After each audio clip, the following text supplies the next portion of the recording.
Hey guys, in this video I'm going to be giving tips, advice, and recommendations for anyone trying to start a record collection.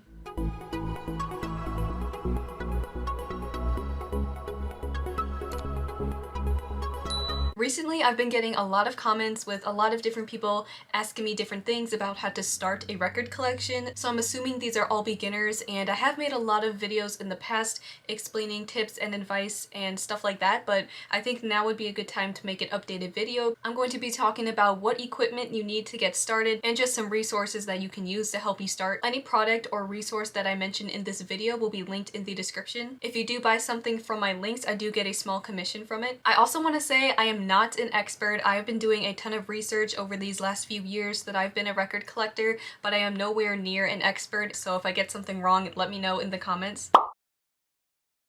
This is probably the most important thing when it comes to starting a record collection, and that is deciding which record player you should get. It all depends on your budget. If you're looking to spend a lot of money, then there are different options for you. If you don't have a ton of money, then it's also going to kind of limit what you can buy. In this video though, I want to give you guys my recommendations regardless of your budget. My top recommendation would be anything from Audio-Technica. I really love that brand, and after doing hours of research online and on YouTube within the vinyl community, most of the people do recommend the brand Audio-Technica. They are a really good beginner brand, beginner being around $100 to $150, and they also do have more advanced, more expensive record players. Audio-Technica turntables are able to play 12-inch and 7-inch vinyl, at least most of them that I've seen. There might be some out there that don't, but from what I've seen, all of them do. So the specific model that I have is the Audio-Technica LP60X Bluetooth turntable. I do not recommend any all-in-one model turntables, which would be like the suitcase models from Crosley or Victrola. If that's all you can afford, then totally go for it.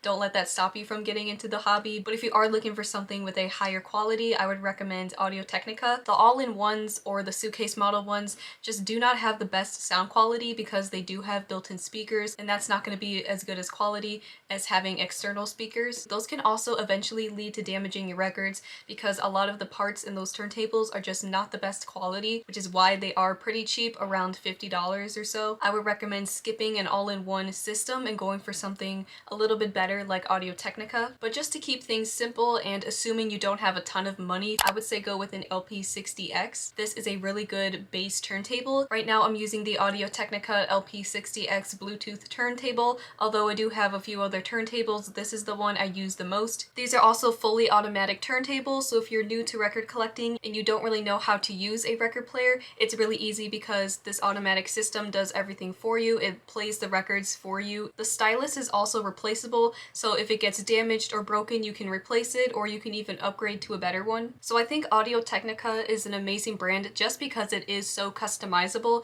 If you don't want to use anything built into the turntable, you can use your own external amplifier and speakers. So this model makes a really great bass starter turntable. You are not limited to what is built into this record player. Some other brands I've heard really good things about are Sony, Cambridge Audio, U-Turn, Fluance, Pro-ject or Pro-ject, I'm not sure how to say it. Some of those brands are more expensive than others. Some of those brands have like $500 turntables, but those are some other good options I've heard good things about. So when you are buying a turntable, make sure that the turntable can play speeds 33 1/3 or 45 RPM, and it can also play 12-inch and 7-inch vinyl. Generally, 12-inch vinyl is going to play at 33 RPM, and 7-inch vinyl is going to play at 45 RPM.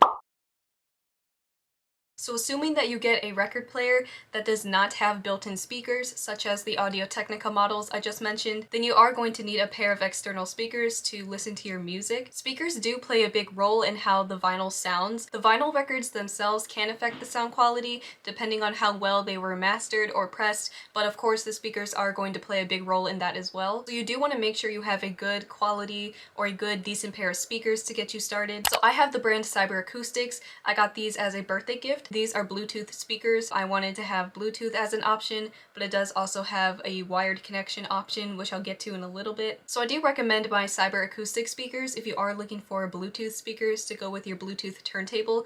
These are powered speakers. Some other good brands I've heard good things about, again from the vinyl community. I've heard good things about Bose, JBL, Audio Engine. I see the brand Edifier come up a lot, but again, I think the speakers just depend on your budget and your setup. Also, when you start putting together your setup, setup, you want to make sure that the speakers are separate from the actual record player. Put the speakers across the room if you can. If you put the speakers on the same shelf as the turntable, you can get a lot of feedback, especially if you turn up the speakers or it's bass boosted. You'll notice a lot of vibrations from the speakers, and that vibration can affect the stylus. It can cause a lot of skipping when you're playing the records, which can eventually damage your record, so I wouldn't recommend doing that. And also make sure that your speakers are compatible with your turntable, whether that be figuring out if your turntable can have Bluetooth connectivity or just making sure it's got all of the ports and the cables and anything you might need to actually plug in the speakers and connect them to your turntable.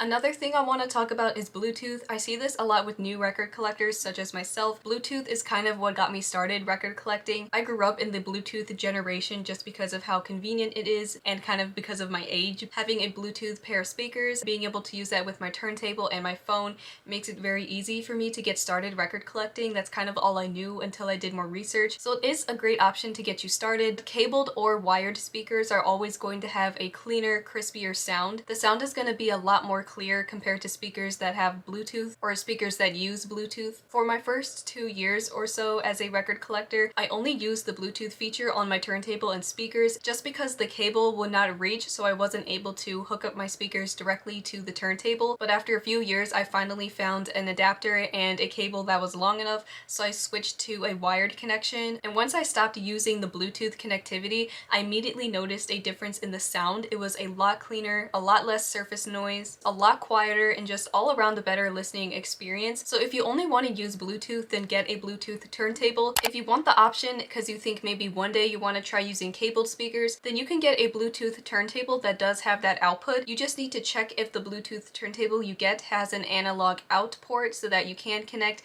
a 3.5mm cable for the wired speakers, which Audio-Technica does have. I'm glad I got the turntable I did because I do have the option to do both wireless and wired connectivity. Also, my Bluetooth speakers can connect directly to devices with a 3.5mm cable, so my speakers themselves also have the option for wireless or wired listening connection. When you are shopping for record players and speakers, think about how you want to listen, wirelessly or wired. Think about what kind of audio quality you want, and that will help you determine what speakers to get and what turntable to get. You can also use Bluetooth headphones for listening. I haven't tried that, but I think that would be another good option. If you don't want to actually get speakers, then Bluetooth headphones would be a good option as well. You might already have them. Any Bluetooth headphones in general, those are really popular these days, and a lot of those are compatible with the Bluetooth turntables. So you can get the Audio-Technica turntable, that is the Bluetooth one, the LP60X Bluetooth, or you can get the regular standard one that does not have the Bluetooth option. I think the non-Bluetooth one is a little bit cheaper too. Bluetooth is really quick and convenient. It is how I got started. I think anyone can have fun using Bluetooth with a turntable. Although it does not provide the best audio quality, it shouldn't stop you from becoming a record collector or starting this hobby. It definitely didn't stop me. In fact, it was really helpful. It made record collecting for me really easy because I was able to learn as I go. Bluetooth is what got me in the door and got me into the hobby. Once I had enough money and eventually found the long enough cable, I was able to make my listening experience better and higher quality. If you can, I would recommend not using Bluetooth when you start. I would recommend just doing it the classic way with a wired connection. But again, if Bluetooth is the only thing you can do not let that stop you. Another big conversation in the vinyl community when getting started collecting is the use of amplifiers. Some record players have them built in, some don't. My turntable has a built-in preamp, so I don't need to go out and get one. So for me, the connection would be from my turntable right to my speakers, but if you don't have a built-in preamp, then it would go from the record player to the preamp to the speakers. The turntable picks up the signal from the vinyl. The amplifier would amplify that signal, then it sends it to the speaker so that you can hear it. Bringing up the all-in-one systems again, those ones have everything built in. It saves space and it saves money, but getting all three of those separately is going to give you the best audio quality. But a lot of the modern turntables have those built in, so you can kind of skip that step and save money and space. Although eventually down the line you might want to upgrade and get a turntable that doesn't have one built in, so you can get your own amplifier so the sound is a little bit better. But again, to keep things simple when you're just starting out, I think having a turntable with a built-in preamp is just fine and gives you a good sound quality. It could be better, but again, starting out, I think this will be a good option. If your record player does have a built-in preamp,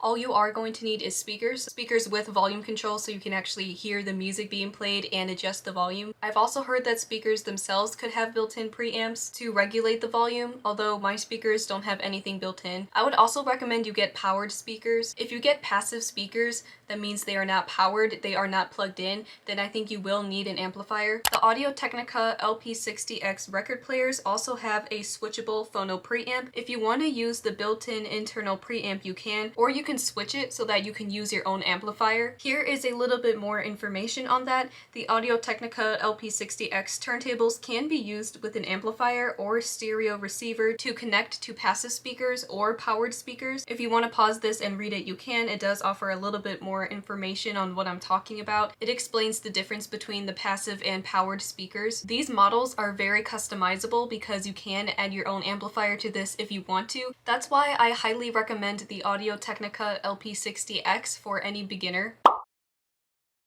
Now that the complicated technical stuff is over, I want to talk about something a little bit more fun, a little bit easier and simpler, and that would be storage. Storage is actually pretty fun. I love designing like how I'm going to set up my record collection, how I'm going to store my records, and it's cool to see how other people do that too. There are so many different options when it comes to this. A few ideas would be some crates, like milk crates, shelves, stands. I think Target or IKEA shelves are the most popular.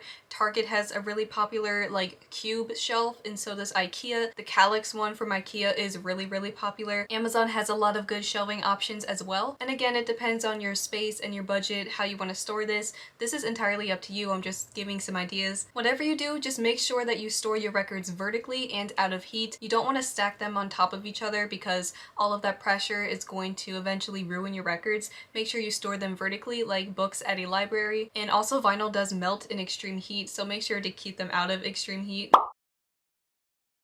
My favorite resource when it comes to starting a record collection is Discogs. Discogs is a website and they also have an app. It's got a massive database of almost every single record pressing that ever existed. It includes cassettes and CDs as well, so you can go on there and search up any record that you're looking for. Depending on what you're looking for, you can usually find it all on Discogs. You can sell and buy vinyl on Discogs, so you can see the sale history and kind of get an idea of how much a record is worth. You can also see how many different kinds of issues and pressings there are for a certain record, and if you are shopping in a record store, you can also scan the barcode or enter in the barcode and find exactly what pressing that is, so it does help you if you're shopping in person in store. You can also add your own collection to Discogs so you can keep track of it. You can take inventory and keep track of how many records you have. You can also add records to your wish list. On Discogs, it's called a want list, but any record that you want to buy, anything that you've been searching for, you can add to this want list and keep track of it. Discogs will also let you know when there are new listings added for that particular record you're looking for. I like to use Discogs to catalog my collection, and Discogs will also let you know the estimated value of your collection in total. So those were all of my tips and recommendations, trying to keep it as simple as possible for new beginners, but I hope through my experience record collecting I was able to help. I will make a part 2 to this video in a few weeks. In the part 2 video, I will go over how to take care of your record collection, how to clean and care for your record collection and your equipment. Again, all of the products that I mentioned in this video will be linked in the description, as well as other videos and resources and more information that you might want. In the comments, let me know if this video helped you, if you are new to record collecting. If you're already a record collector, you can put all of your advice and comments in the description too. Let me know if you guys have any other tips or anything I might have missed. Thank you so much for watching this video. If you liked it, please leave a like, comment, and subscribe, and I'll see you in the next video. Bye!